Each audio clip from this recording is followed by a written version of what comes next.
Hey guys, welcome back to one more mini vlog. ఇంకా yesterday evening 5 o'clock నుండి కేదార్ అయితే చాలా సిక్ అయ్యాడనమాట. అన్కంఫర్టబుల్గా ఫీల్ అవుతుంటే టెంపరేచర్ అయితే చెక్ చేశాను. వెదర్ చాలా కూల్గా ఉంది బెంగళూరులో, సో అస్సలు ఉండలేమన్నమాట.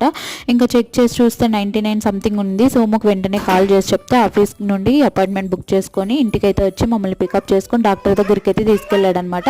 ఇంకా అక్కడికి వెళ్ళగానే 101 ఉన్నింది టెంపరేచరు. సో ఇంకా డాక్టర్ సిరప్స్ ఇచ్చారనమాట. అవి వేస్తానే ఇంకా కేదార్కి తగ్గింది. అండ్ యాక్టివ్ అయ్యి కేదార్ని అయితే ఇలా సోముని అయితే ఇలా సతాయిస్తున్నాడు. అసలు వర్క్ చేసుకోనికుండా కాల్స్ మీద కాల్స్ ఉన్నాయి తనకి. అసలు లైక్ తన రూమ్ చుట్టూనే తిరుగుతూ ఉన్నాడనమాట. ఇంకా మేము ఇంటికి వచ్చేసరికి ఆ మైగేట్ చాక్లెట్ బాక్స్ అయితే పంపించున్నారు మైగేట్ వాళ్ళు, యాప్ వాళ్ళు. సో అదే ఇంట్లో అమ్మమ్మ ఉన్నింది. సో ఇంకా వాళ్ళు సెక్యూరిటీ వాళ్ళు ఇచ్చారనేసి చూపించింది. అదే అక్కడ చూపించాను. అండ్ తర్వాత 12 అవుతున్నా కేదార్ పడుకోకుండా సోము రూమ్ చుట్టూ తిరుగుతూ సతాయిస్తున్నాడు. తనకి పాపం కాల్స్ మీద కాల్స్ ఉన్నాయి. సో అందుకనేసి డిస్టర్బ్ అవుతున్నాడు ప్రతిసారి.